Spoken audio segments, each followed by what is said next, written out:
Oke, bismillahirrahmanirrahim. Assalamualaikum warahmatullahi wabarakatuh. Waalaikumsalam warahmatullahi wabarakatuh. Terima kasih untuk semuanya. Hari ini kita bisa bincang-bincang santai nih untuk kegiatan kita yang temanya Glow Up Before School. Glow Up Before School, kenapa sih harus Glow Up Before School? Bayangan kita glow up itu adalah sesuatu yang kinclong untuk anak-anak remaja, dan pembahasan kita berkaitan dengan glow up itu kita ngobrol dengan dua narasumber kita yang keren hari ini, yaitu Kak Fira dan Ibu Lutfi Mulyani. Nah, nanti kita juga akan kedatangan tamu Kak Fida yang akan banyak bertanya berkaitan dengan bincang santai kita hari ini. Mungkin sedikit sebelum kita mulai kegiatan kita, bincang santai ini, kita akan memperkenalkan diri dulu ya. Saya Bu Ninik Febriani sebagai guru BK SMP Negeri 40, dan hari ini kepikiran gimana ya biar bisa glow up, makanya Ibu mengundang dua narasumber keren biar bisa ngobrol-ngobrol santai. Nah, narasumber ini mungkin Ibu memperkenalkan diri dulu. Kak Fira ini adalah alumni SMP Negeri 40 tahun 2008. Ya Kak Fira ya?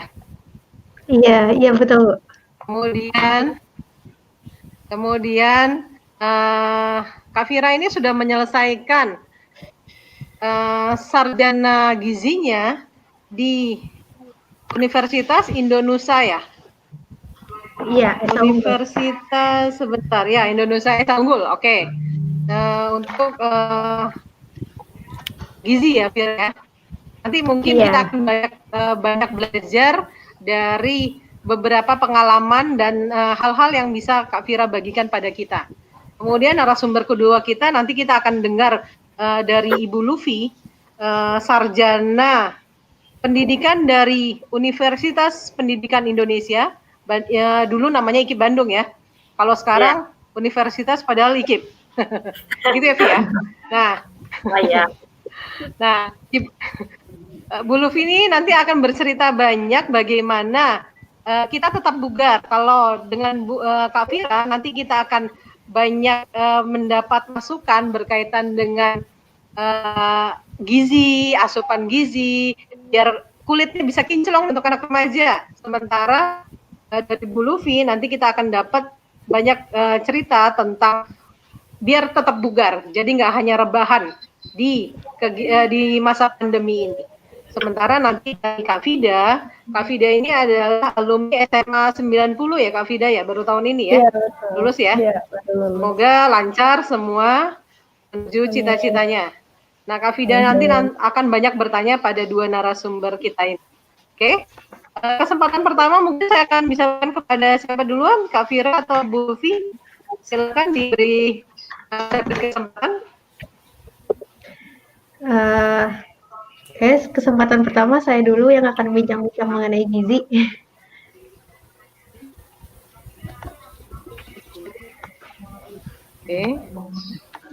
Oke. Ya, sebelumnya Assalamualaikum warahmatullahi wabarakatuh. Waalaikumsalam warahmatullahi wabarakatuh. Kali ini saya akan bincang-bincang seputar gizi remaja di masa pandemi juga.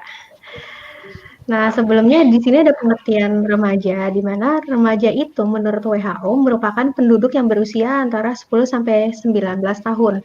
Remaja ini kan merupakan masa peralihan dari anak-anak menuju dewasa, di mana remaja ini sedang mengalami growth spurt juga atau pertumbuhan cepat, sehingga pemenuhan kebutuhan zat gizinya harus diperhatikan. Lalu di sini ada peranan zat gizi untuk tubuh. Jadi zat gizi yang dibutuhkan tubuh itu ada dua macam, yaitu terdiri dari yang pertama makronutrien. Nah, energi yang kita ketahui tentunya digunakan tubuh untuk aktivitas kita sehari-hari. Lalu energi ini bisa kita dapatkan dari yang pertama ada karbohidrat. Nah, karbohidrat ini merupakan sumber energi utama di dalam tubuh. Lalu yang kedua ada protein. Protein ini berfungsi dalam memelihara dan mengganti sel-sel tubuh yang rusak. Lalu ada lemak sebagai sumber cadangan energi dalam tubuh kita. Nah, yang kedua, zat gizi yang dibutuhkan tubuh kita ini ada mikronutrien. Nah, mikronutrien ini yang pertama terdiri dari vitamin. Mikronutrien ini tuh dibutuhkan tubuh dalam jumlah yang lebih kecil dibandingkan zat gizi makronutrien tadi. Tapi meskipun dibutuhkan tubuh dalam jumlah yang lebih sedikit, zat mikronutrien ini juga sangat berperan penting bagi tubuh. Nah, zat gizi mikronutrien ini yang pertama terdiri dari vitamin. Vitamin yang penting dikonsumsi untuk remaja juga ada vitamin A yang berfungsi dalam memelihara sel dan jaringan baru serta pertumbuhan mata. Lalu ada vitamin B12 yang berfungsi dalam pembentukan sel darah merah. Ada vitamin C yang berfungsi dalam memelihara sel dan mencegah perdarahan pada kulit dan juga gusi. Lalu ada vitamin E yang berfungsi dalam antioksidan dan dapat meningkatkan sistem kekebalan tubuh, dan juga vitamin D yang berfungsi dalam memelihara dan menunjang pertumbuhan gigi dan mulut. Lalu yang kedua ada mineral. Nah, mineral ini terdiri dari kalsium yang berfungsi dalam proses pertumbuhan tulang, lalu ada zat besi atau yang biasa dikenal dengan Fe berfungsi dalam transportasi oksigen dalam darah, lalu ada zinc yang berfungsi juga dalam metabolisme enzim dan hormon, dan juga ada iodium. Iodium yang berfungsi dalam perkembangan otak. Nah, lalu apabila asupan gizi terpenuhi bagi tubuh, manfaatnya adalah yang pertama kita akan berkonsentrasi dalam belajar atau dalam melakukan aktivitas apapun, dalam beraktivitas, sosialisasi, dan juga kesempurnaan fisik. Kesempurnaan fisik ini itu kita mendapatkan organ tubuh kita yang lengkap berfungsi sesuai dengan masing-masing. Nah, lalu faktor-faktor yang mempengaruhi kebutuhan gizi pada remaja itu yang ada aktivitas fisik, lalu ada lingkungan, pengobatan, penyakit, dan juga depresi. Nah, di sini ada beberapa masalah gizi pada remaja. Yang pertama ada gangguan makan. Gangguan makan ini atau yang biasa kita dengar mungkin ada masalah gizi mengenai anoreksia yang pertama. Anoreksia itu merupakan keadaan di mana seseorang itu mengonsumsi makanan terlalu sedikit sehingga kebutuhan kalorinya pun tidak mencukupi. Nah, yang kedua ada bulimia nervosa. Kalau bulimia nervosa ini merupakan keadaan di mana seseorang itu sebetulnya ingin makan banyak, tetapi tidak ingin gemuk. Akhirnya setelah seseorang itu makan, dia akan memuntahkan kembali makanannya.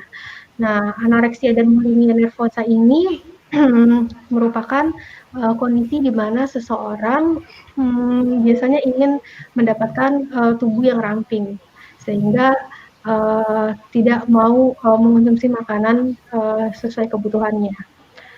Nah, lalu yang kedua ada obesitas. Obesitas ini seperti yang diketahui yaitu ditandai dengan badan yang berlebih atau adanya timbunan lemak dalam tubuh. Nah, obesitas ini tentunya karena konsumsi asupan makanan tinggi kalorinya berlebihan, dan dalam jangka panjang obesitas ini sangat berbahaya karena akan berisiko menimbulkan berbagai penyakit degeneratif atau penyakit tidak menular seperti penyakit jantung koroner, diabetes, ataupun gagal ginjal. Nah, lalu yang ketiga ada kurang energi kronis. Nah, KEK kurang energi kronis ini merupakan keadaan seseorang yang kekurangan asupan energi dalam jangka waktu yang panjang. Nah, biasanya banyak dialami pada wanita. Tetapi masalah kurang energi kronis ini harus segera diatasi karena apabila dalam jangka waktu panjang remaja itu kekurangan energi kronis, lalu sampai dewasa, lalu nanti dia sampai menikah dan sampai hamil, dia akan berisiko melahirkan bayinya dengan BBLR atau berat bayi lebih rendah. Terus yang terakhir adanya anemia. Nah, anemia ini yaitu seseorang yang kekurangan sel darah merah pada tubuhnya, di mana harusnya sel darah merah ini sangat penting untuk mengangkut oksigen dan berbagai macam zat gizi dalam tubuh kita. Nah, anemia ini disebabkan oleh asupan zat gizi seseorang yang bersumber dari Fe atau zat besinya tidak adekuat atau tidak cukup. Biasanya seseorang yang anemia ini ditandai dengan lemah, letih, lesu, tidak bersemangat atau tidak bergairah dalam melakukan aktivitas. So, ini beberapa masalah gizi pada remaja.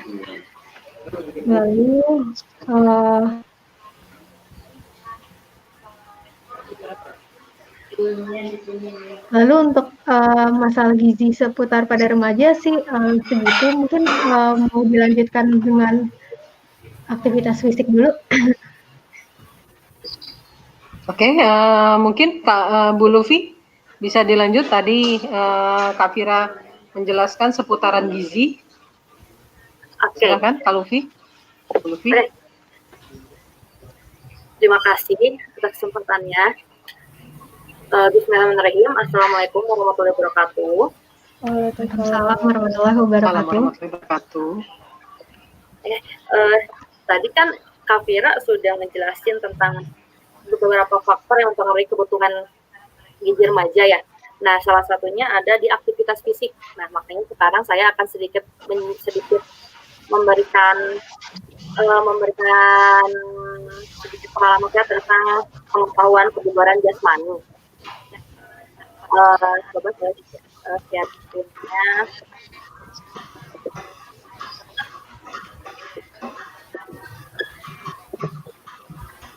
Nah, kebugaran jasmani. Apa sih tentang kebugaran jasmani itu?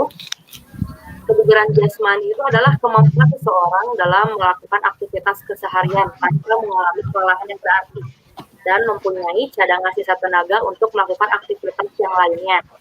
Jadi, kalau kita saat melakukan aktivitas jasmani kita merasa sehat, khususnya kita merasa bugar, berarti kebugaran jasmani dalam tubuh itu sangat bagus. Yang maksudnya jika kita misalnya jalan kaki atau naik tangga, kita udah mulai capek, berarti kebugaran jasmani kita sedikit kurang baik. Apa sih manfaat latihan kebugaran jasmani atau aktivitas fisik yang kita lakukan itu manfaatnya apa? Yang pertama, ada menurunkan berat badan dan mencegah obesitas. Kenapa? Karena saat kita beraktivitas, otomatis metabolisme dalam tubuh kita itu berjalan atau otomatis metabolisme dalam tubuh kita itu melakukan kerjanya untuk membakar lemak. Makanya kenapa banyak orang yang kelebihan berat badan atau misalnya berat badannya kurang ideal, dia melakukan aktivitas jasmani olahraga. Yang kedua, manfaat latihan kebugaran jasmani itu ada mencegah penyakit jantung. Kenapa mencegah penyakit jantung? Karena dengan kita berolahraga, otomatis peredaran darah ke dalam tubuh kita itu lancar dan otomatis jantung kita bekerja secara normal. Nah, ada beberapa yang mungkin ada yang belum tahu. Heart rate maksimal kita setiap olahraga itu bisa kita ukur. Setiap orang beda-beda. Dan cara menghitungnya bagaimana? Tinggal menghitung aja 220 dikurangin usianya. Misal usianya tidak ya, berapa? 18 tahun. Nah, 18 tahun. 18 tahun berarti 220 dikurangi 18 kan sekitar 202. Jadi kalau misalnya melakukan aktivitas jasmani, kamu misalnya lari 5 kilo, tapi pas ngitung heart rate per menitnya kamu udah melebihi 202, berarti itu udah sangat capek. Jadi diusahakan kurang dari 202 detak jantung per menitnya. Ya, jadi kalau misalnya kamu masih per menitnya hanya 120 atau 140, berarti itu masih bisa dipaksa untuk sedikit Nah, itu berpengaruh juga untuk jantung. Yang ketiga, ada mencegah dan mengatur penyakit diabetes. Yang tadi saya jelaskan, jika kita banyak melakukan aktivitas, otomatis pembakaran dalam tubuh kita pun lancar. Yang keempat, ada meningkatkan kualitas hormon dan meningkatkan mood. Secara tidak langsung, saat kita stres atau saat kita banyak masalah dan kita melakukan olahraga, dalam tubuh kita tuh bisa memproduksi hormon tersendiri. Namanya ada hormon endorfin. Hormon endorfin itu apa? Hormon endorfin itu hormon bahagia. Jadi kalau kalian sudah misalnya lari atau olahraga atau jalan santai, otomatis secara tidak langsung badan kita itu mengeluarkan hormon endorfin atau hormon bahagia. Makanya bisa meningkatkan mood kita yang asalnya bete menjadi lebih tenang atau lebih enak perasaannya. Yang selanjutnya, yang kelima, ada menurunkan tekanan darah tinggi. Yang ini hampir sama dengan kaitannya dengan mencegah penyakit jantung, karena tanpa disadari saat kita melakukan aktivitas, peredaran darah kita ke seluruh tubuh itu lebih lancar. Makanya kenapa banyak orang yang punya tekanan darah tinggi disarankan oleh dokter untuk rajin berolahraga. Terus yang selanjutnya ada menambah kepintaran dan meningkatkan percaya diri. Dengan kita berolahraga, otomatis kita lebih konsentrasi. Misalnya dalam satu pertandingan pun kan, atau dalam kita bisa jogging di jalan raya. Kalau kita fokus, otomatis kita akan kecelakaan atau terserempet mobil atau motor. Nah, kenapa? Lalu olahraga bisa menambah kepintaran, karena kalau berolahraga kan kita bisa konsentrasi dan bisa mengimplementasikan saat kita belajar di kelas atau saat kita lagi mengikuti pembelajaran di luar kelas. Jadi menambah konsentrasi, otomatis menambah kepintaran dan meningkatkan percaya diri kita. Terus ada memberi banyak energi. Dan selanjutnya ada mengurangi LDL dan menaikkan HDL, mengurangi lemak jahat dan menaikkan lemak baik kita. Jadi kalau misalnya kita punya penyakit kolesterol atau penyakit diabetes atau penyakit gangguan jantung, kita bisa melakukan olahraga supaya menaikkan lemak baik ke dalam tubuh kita. Terus berikutnya ada melindungi diri dari osteoporosis. Kenapa? Kalau kita bisa berolahraga, otomatis otot di dalam tubuh kita kan dilatih. Dan otomatis jika otot kita lebih kuat, kalau kita kuat, otomatis tulang pun lebih kuat, karena otot itu karena di tulang itu dipenuhi oleh otot. Jadi kalau otot kuat, pasti tulang pun kuat. Dan yang terakhir, dengan kita rajin olahraga adalah menambah awet muda. Di dalam tubuh kita itu ada namanya metabolic age atau usia biologis kita. Tanpa disadari, kalau kita misalnya sering berolahraga, walaupun usia kita di 25 atau 27 tahun, tetap usia metabolisnya kalau dilihat dari ada timbangan khusus bisa terlihat lebih muda, karena dalam tubuh kita lebih banyak otot dibanding lemak. Nah, unsur-unsur kebugaran jasmani itu ada beberapa. Yang pertama ada latihan strength atau kekuatan, latihan power atau daya ledak. Yang ketiga ada latihan speed dan kecepatan, ada flexibility, ada agility atau kelincahan, ada endurance, dan keseimbangan. Jadi selama pandemi ini gak ada alasan untuk kita tidak berolahraga, karena olahraga atau latihan kebugaran jasmani itu bisa dilakukan di rumah. Latihan-latihan di rumah yang sederhana yang bisa kita lakukan, misalnya lari di tempat, atau jogging keliling komplek, atau kita bisa melakukan jumping jack, squat, plank, sit up, push up, lunges, dan sebagainya.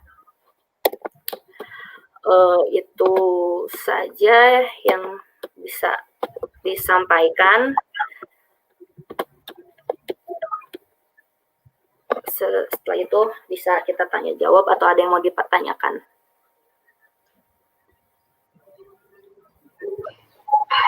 Oke, menarik nih dari dua narasumber kita. Kak Fira tadi berbagi cerita dengan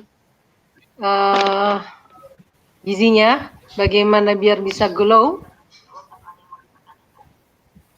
Sementara Ibu Luffy berbagi cerita dan pengalaman berkaitan dengan kebugarannya. Untuk Vida, mungkin ada yang mau ditanyakan langsung kepada dua narasumber kita, silakan. Ada Bu, jadi yang pertama pertanyaan untuk Kak Fira nih. Jadi aku mau nanya, tips makanan yang bagus buat kulit remaja yang sekarang kan lagi banyak jerawat gitu ya, itu kira-kira apa ya? Langsung Bu.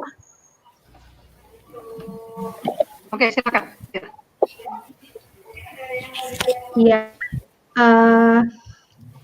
Kalau untuk dari segi makanannya itu tentunya batasi asupan garam, gula, dan lemak karena makanan yang tinggi gula dan lemak tentunya juga nggak baik untuk kulit kita. Dan batasan maksimal garam, gula, lemak itu kalau misalnya gula itu maksimal kita konsumsi 4 sendok makan sehari.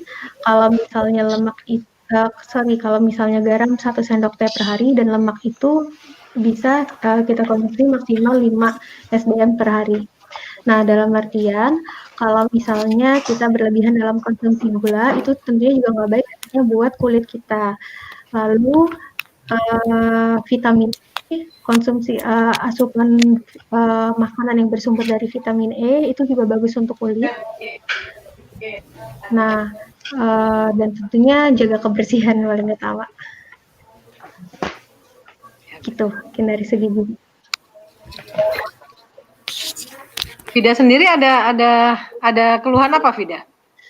Kalau berkaitan dengan Vida pribadi? Kalau aku sih paling tentang jerawat kan. Terus mungkin tips makanan yang bagus dong kan kayak banyak ya anak-anak yang kurus terus susah kan buat naikin berat badannya. Kira-kira apa ya tipsnya? Oke, dari Vira dulu atau mungkin dari kebugaran dulu? Boleh dari Vira dulu aja. Dari makanan. Oke. Kalau kita sudah berbicara mengenai kurus atau underweight ya berarti ya Vida pertanyaannya. Iya. Kalau kita sudah berbicara underweight atau kurus, berarti kita kan berbicara mengenai status gizi. Nah, status gizi atau indeks massa tubuh itu bisa kita dapatkan melalui perhitungan antara berat badan dalam kilogram dibagi dengan tinggi badan kita dalam meter dikuadratkan. Hasil dari indeks massa tubuh ini dapat diklasifikasikan, misalnya apabila IMT-nya itu di bawah dari 18 itu akan tergolong kurus. Apabila IMT-nya antara 18 sampai 25 itu akan tergolong normal dan apabila di atas 25 nanti akan tergolong gemuk gitu. Nah, apabila untuk yang mengalami status gizi kurus atau underweight itu kan akibat adanya ketidakseimbangan energi. Berarti logikanya energi yang masuk tidak sebanding dengan energi yang keluar gitu, jadi tidak seimbang. Nah, kalau untuk normalnya pada remaja itu remaja laki-laki itu kebutuhan kalorinya per hari itu sekitar 2.100 sampai 2.600 kilokalori. Nah, kalau pada remaja perempuan itu sekitar 1.900 sampai 2.100 kilokalori. Tapi apabila pada remaja yang underweight mungkin bisa ditambahkan asupan kalorinya itu sekitar 40 sampai 45% 40 sampai 45% dari energi totalnya. Jadi mungkin bisa asupannya ditambahkan. Artinya asupan ditambahkan ini dari sumber energinya dari makanan padat karbohidrat dan juga protein. Misalnya karbohidratnya bisa 55-65% dari total energinya gitu. Nah, terus kalau proteinnya bisa 2-2,5 gram per kilogram badannya Vida gitu. Terus lemaknya juga jangan lupa sekitar 15-25% dari total kebutuhan kalorinya gitu. Sedikit menambahkan dari bagian kebugaran, masalah juga kan Silakan. Underweight ya. Sebenarnya dari untuk kita pola hidup sehat ada 3 faktor. Yang pertama yang tadi dijelaskan oleh Pak Fira kan ada nutrisi. Yang kedua ada tentang latihan kebugarannya, dan yang ketiga ada istirahat. Jadi kalau lihat 3 faktor ini ada salah satu yang sudah dilakukan atau ada salah satu yang tidak teratur, maka tujuan itu nggak akan tercapai karena saling berkesinambungan. Semua kita makan yang bagus, latihannya bagus, tapi tujuannya juga baik, itu pun akan mempengaruhi metabolisme. Begitu kan sebaliknya, kita tidur bagus, makan bagus, olahraga enggak, malah obesitas. Makanya 3 faktor ini antara makan, olahraga, dan istirahat itu saling berkesinambungan. Nah, masalah tidur kan underweight. Untuk tujuannya udah dijelaskan untuk latihannya, jadi jangan sampai, tadi kan saya bilang ada beberapa unsur latihan, ada strength, ada endurance, ada agility, kelincahan, dan lain-lain. Nah, untuk menaikkan berat badan itu kita harus latihan strength, jadi jangan sampai salah, yang tadinya kurus malah latihannya endurance. Kalau endurance kan pembakarannya lebih banyak karena porsi jantung untuk bekerja itu lebih banyak, jadi jangan sampai yang tadinya kita kurus kita malah latihan high intensity interval training atau latihan yang terusnya udah kurus hari terus malah jadi kurus.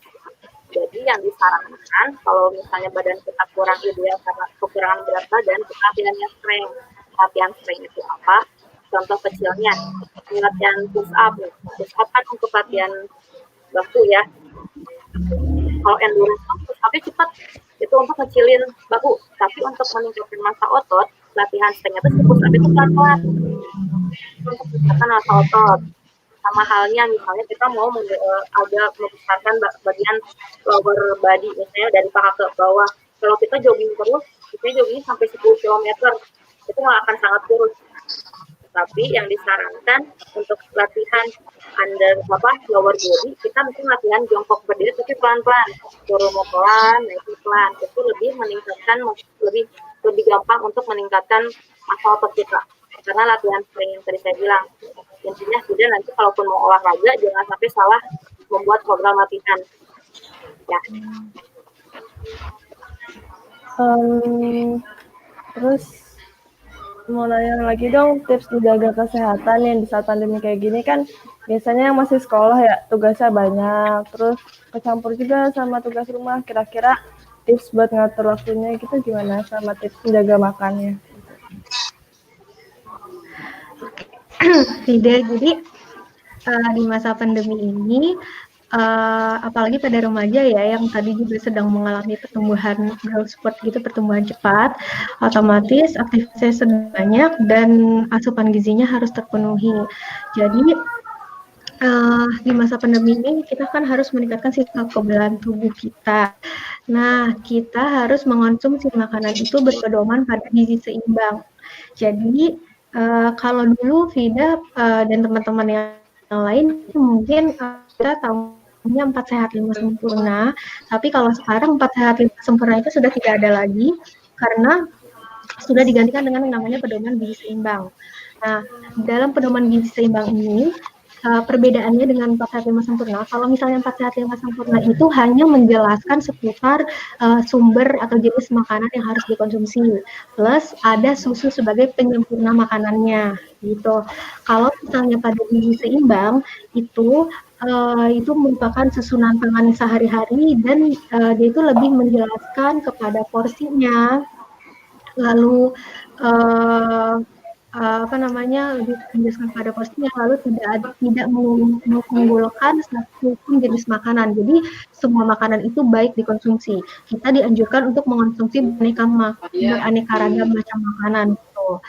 Nah, lalu prinsipnya juga ada aktivitas fisik, pola hidup bersih sehat gitu, lalu minum air putih yang cukup dan menjaga baby agar tetap selalu normal. Nah, lalu di Indonesia ini ada yang namanya isi piringku. Jadi isi piringku itu, coba Vira perlihatkan gambarnya dulu aja, foto.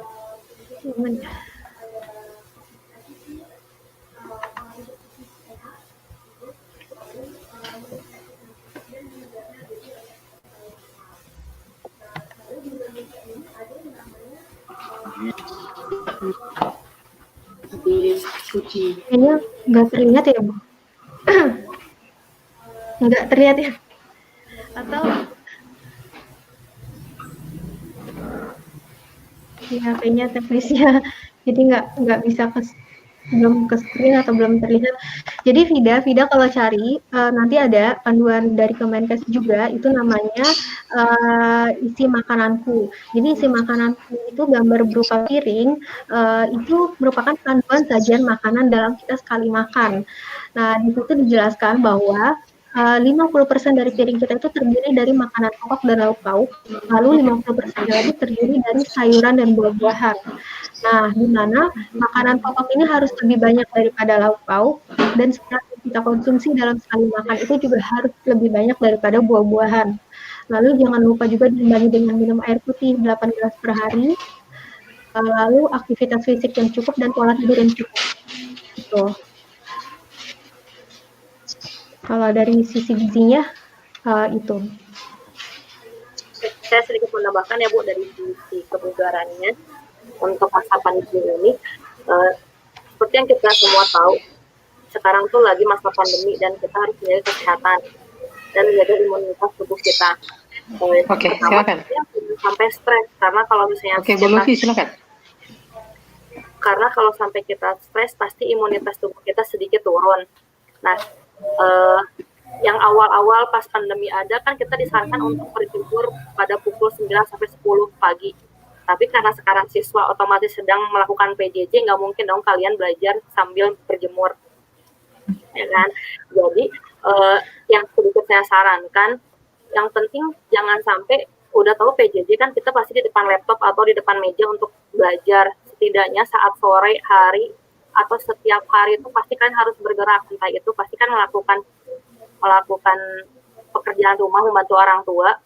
Kalaupun tidak, ya yang penting kalian jalan sore santai, terus melakukan olahraga kecil yang tadi saya bilang kayak squat, push up, sit up, jangan banyak-banyak, 10 atau 15 kali, yang penting dalam sehari 15 menit sampai 20 menit kalian melakukan aktivitas. Jangan sampai seminggu sekali pun kalian enggak, jangan sampai seperti itu, karena akan mengurangi imunitas tubuh dan akan gampang terkena penyakit.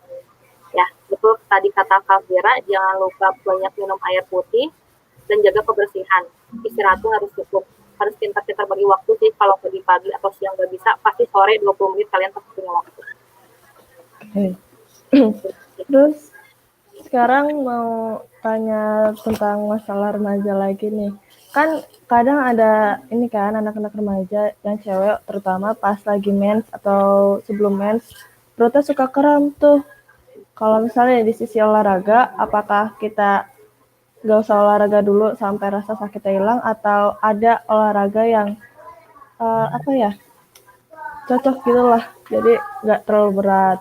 Terus kalau dari sisi gizi, apakah ada makanan yang mungkin membantu buat ngurangin kram perut gitu? Dari saya dulu. Ya, Ibu Lutfi dulu. Dari saya dulu ya.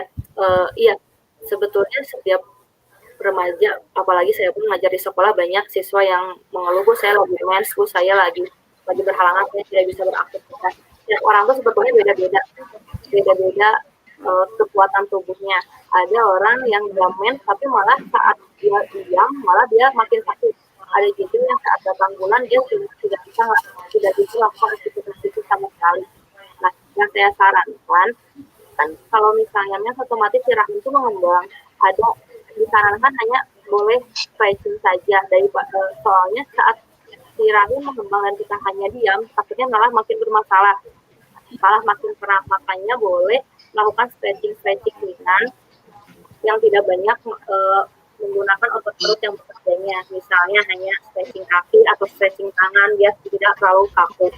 Jadi sebenarnya balik lagi ke individunya masing-masing, apakah dia sanggup berolahraga atau tidak. Tapi saya sarankan jangan hanya rebahan, karena itu akan menjadi kebiasaan. Karena kebiasaan itu kan kita yang ulang pasti sampai keluar kan selalu sakit. Makanya mumpung masih remaja, saat sakit dan emang masih bisa dipaksa pelan-pelan, coba bergerak pelan-pelan, lakukan stretching ringan. Lagi Sampira. Sampiranya, Bu.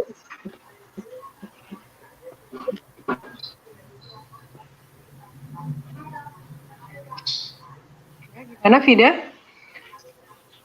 Ya. Itu satu lagi Kafiranya Satu belum lagi jawab. dari Kafira tentang nutrisinya.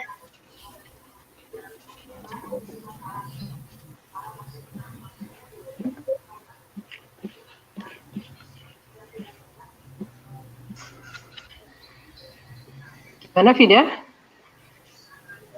Ada satu lagi pertanyaan untuk Kafira tentang nutrisinya, tapi Kafira belum ada.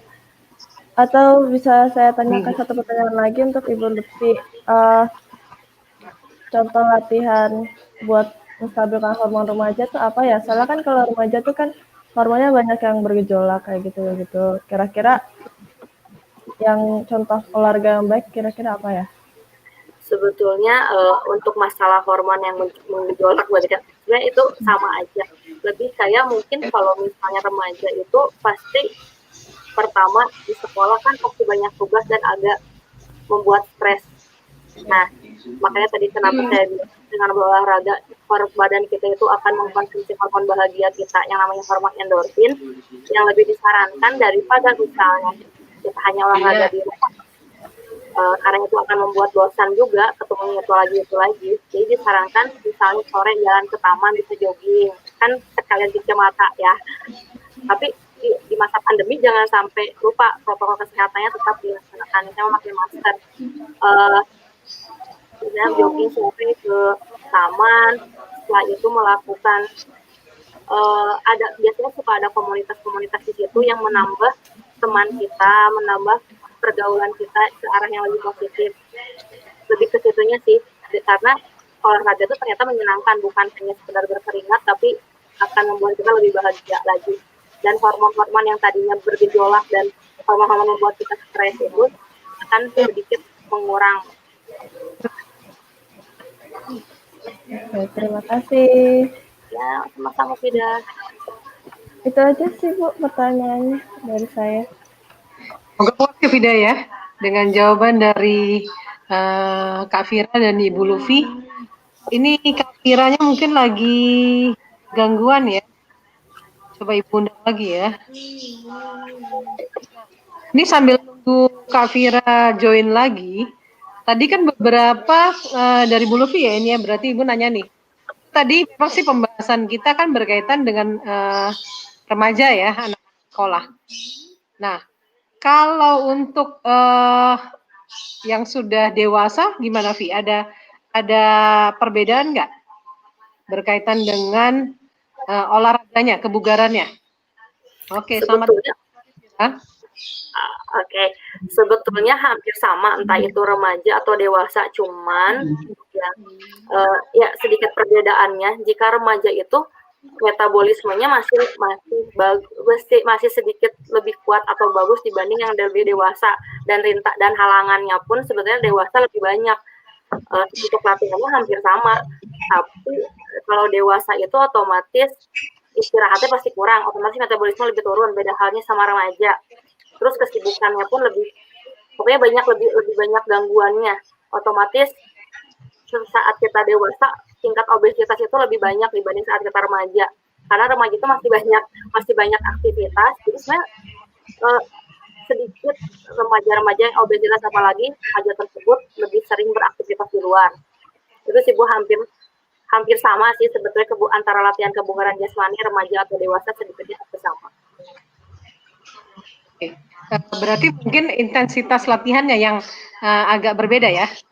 Intensitas latihannya berbeda karena ada pemula, ada udah mulai intermediate, ada juga yang udah profesional. Oke, baik. Ini Ibu nambahin nanya pertanyaan Vida tadi ya. Kalau Vida kan di remaja nih, Ibu mewakili generasi X berarti. Untuk Vira nih, Vir. Iya Bu. Untuk gizi orang dewasa, Ibu nggak mau bilang tua ya. Untuk gizi orang dewasa tuh gimana? Iya, sebetulnya gizi ada namanya dalam daur kehidupan ya Bu, mulai dari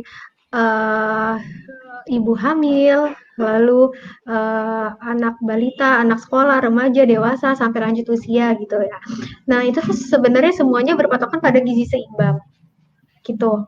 paling kebutuhannya yang masing-masingnya berbeda. Mungkin kalau tadi kayak ibarat kata Kalvi, jenis kebugaran juga berbeda-beda ya Kak. Nah kalau di kebutuhannya paling berbeda-beda, tetapi sumbernya atau pedomannya pun sama, kembali lagi ke pedoman gizi seimbang gitu.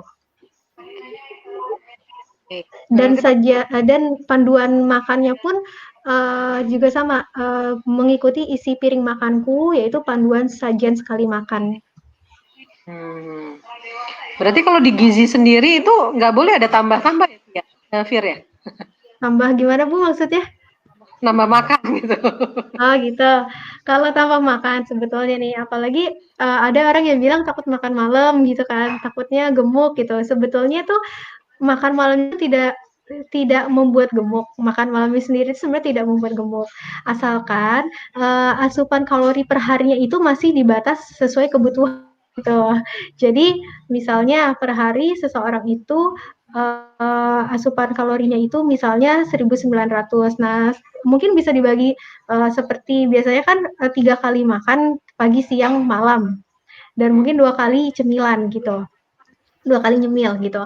Nah, selagi asupan kalorinya itu sesuai, tidak melebihi, tidak di batas ambang, itu sebetulnya masih aman. Makan malam itu tidak membuat gemuk. Tetapi memang dianjurkannya kalau misalnya kayak kita sarapan itu baiknya di bawah jam 9, lalu makan siang 12 sampai jam 1, lalu kalau makan malam memang dianjurkan sebelum jam 7 malam gitu. Agar tubuhnya juga belum tidur kan, metabolismenya masih baik gitu. Sedikit menambahkan Bu, sedikit menambahkan yang masalah makan malam tuh bikin gemuk nggak sih gitu kan? Sebetulnya balik ke badan kita sendiri. Jadi dalam tubuh kita tuh ada namanya BMR atau basal metabolic rate, di mana basal metabolic rate itu kemampuan tubuh kita untuk membakar kalori saat kita beristirahat.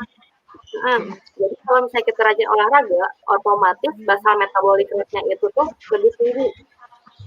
Sederhananya pembakaran dalam tubuh kita tuh apinya besar gitu. Jadi misalnya kita makan malam tapi basal metabolic rate-nya kita bagus, walaupun kita tidur pembakaran dalam tubuh kita masih bagus. Beda halnya kalau kita olahraganya jarang, otomatis BMR atau basal metaboliknya kan rendah tuh. Jadi kita makan malam, kita tidur, apinya tuh kecil banget, jadi pembakarannya tuh sangat sedikit. Itu yang membuat badan kita tuh gemuk saat kita makan malam. Tuh. Kecuali kalau istirahatnya mimpinya sambil lari kali ya, Vi ya. Nah, itu. Dan memang kalau pada orang kurus itu biasanya metabolisme tubuhnya tuh lebih cepat. Ya, lebih tinggi dibandingkan dengan orang yang gemuk gitu. Oke. Itu karena penumpukan lemaknya mungkin udah konsentratnya udah tinggi kali ya, Fir ya. Ya, bisa dirubah sebetulnya Bu, semua itu tergantung pola hidup masing-masing ya, tergantung gaya hidup kita masing-masing gitu. Oke. Ya, gimana? Ada lagi yang mau ditanyakan?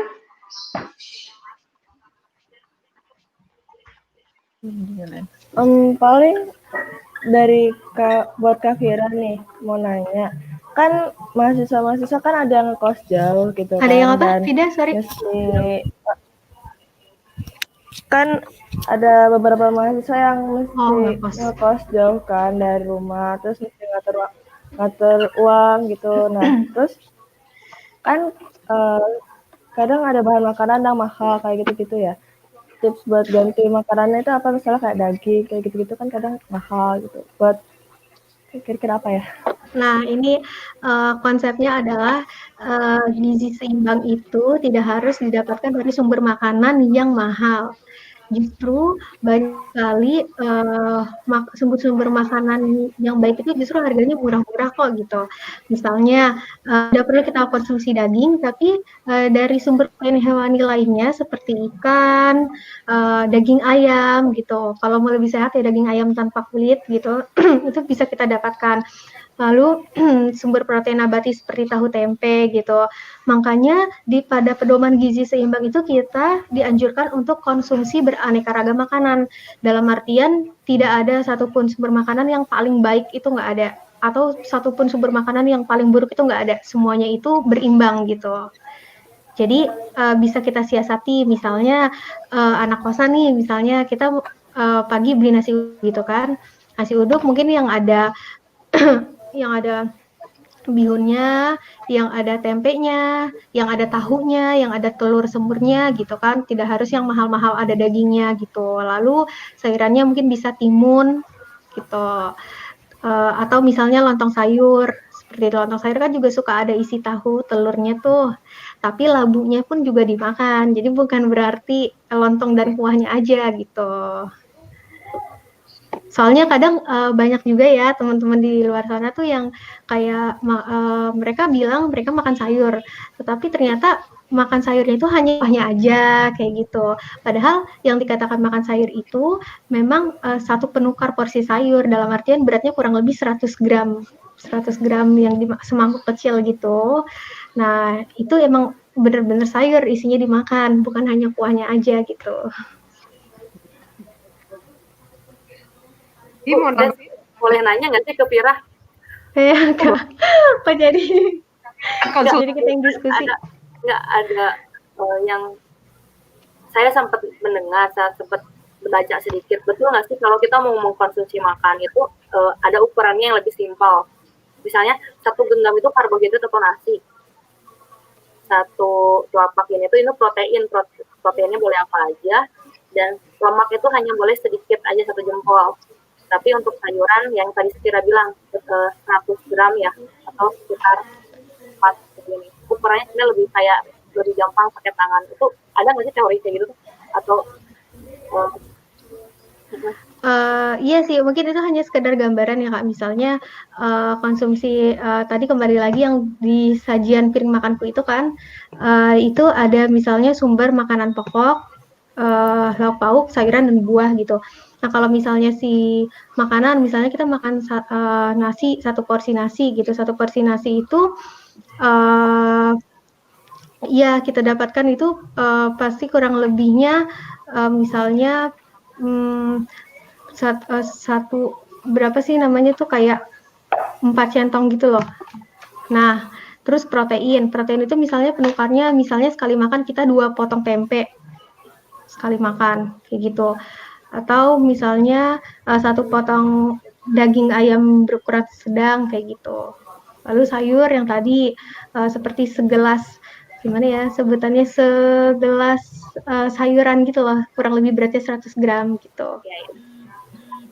sekali Buah makan misalnya sekali makan buah misalnya sekali makan buah misalnya kalau pisang tuh yang kayak pisang Ambon yang ukuran kira-kira 50 gram 1 kali makan kayak gitu. Per kali makan itu memang dianjurkan kita ada sayur, ada buah, lengkap protein hewani, nabati, makanan pokok lainnya gitu. apa tadi istilahnya kalau di ini porsi Piring makanku, isi sajian piring makanku itu untuk panduan sajian sekali makan. Gitu. Menarik ya diskusinya, bincang-bincang kita.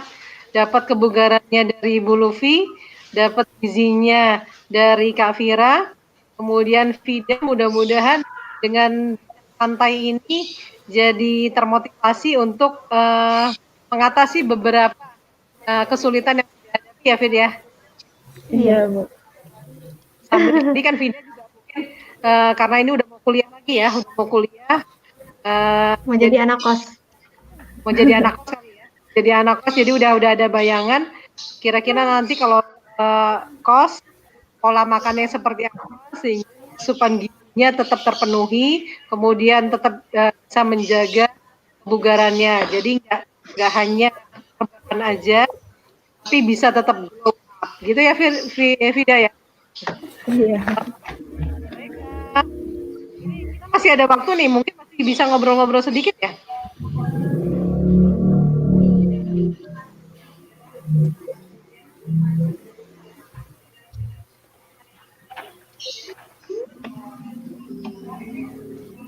Ini dengungnya dari ya apa dari.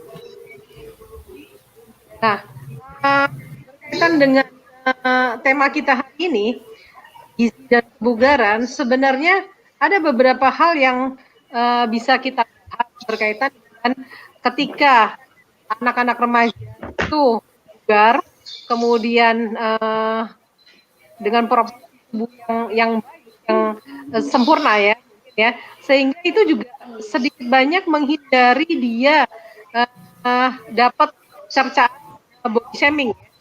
Iya. Nah ini mungkin sedikit banyak Ibu mungkin bisa sedikit singgung ya sebagai guru BK.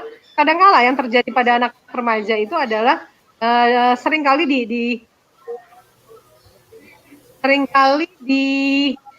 nyaman dengan keadaan tubuhnya. Nah, untuk sedikitnya untuk bisa menjadi sempurna itu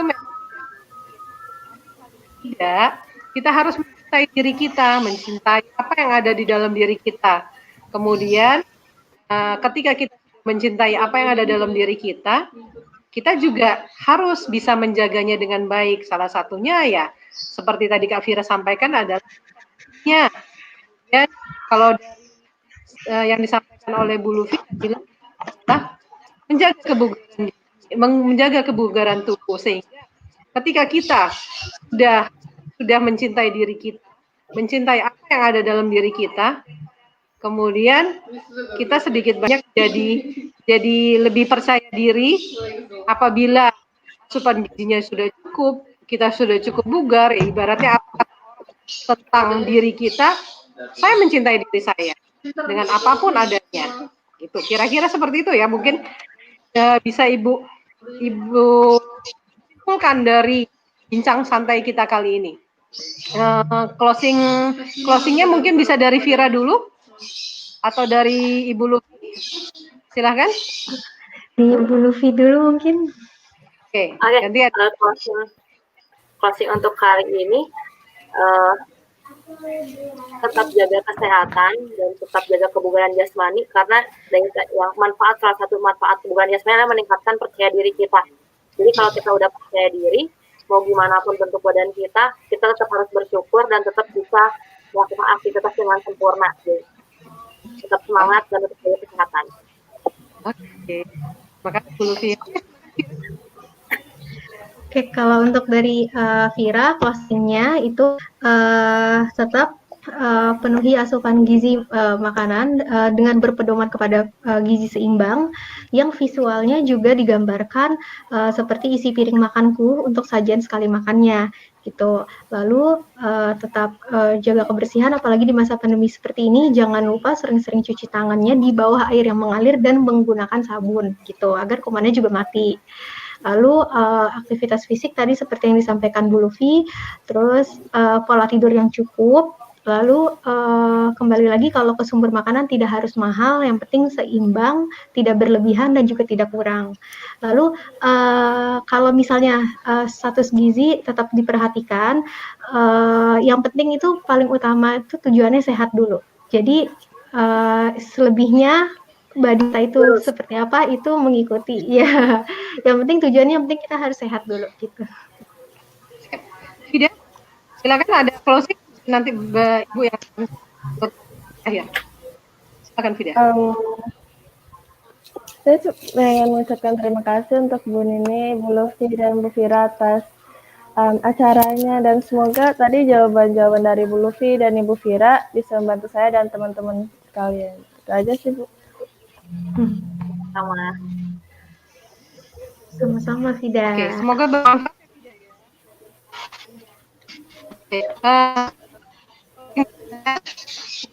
Tadi saya sampaikan, ketika anak-anak remaja mungkin tidak nyaman dengan body shaming yang ditempatkan pada dirinya, ya kita kaitkan yang disampaikan oleh Bu Lufi tadi, jaga kebugaran tubuh, cinta diri, kemudian supaya gizi, sehingga tema kita nyambung before school. Gimana bisa kalau kita sendiri ternyata mengundang untuk menjadi body shaming. Kira-kira seperti itu kegiatan bincang santai hari ini. Semoga bermanfaat. Saya akhiri mungkin. Assalamualaikum warahmatullahi wabarakatuh. Terima kasih untuk para narasumber Fida. Terima kasih. Waalaikumsalam warahmatullahi wabarakatuh. Waalaikumsalam warahmatullahi wabarakatuh.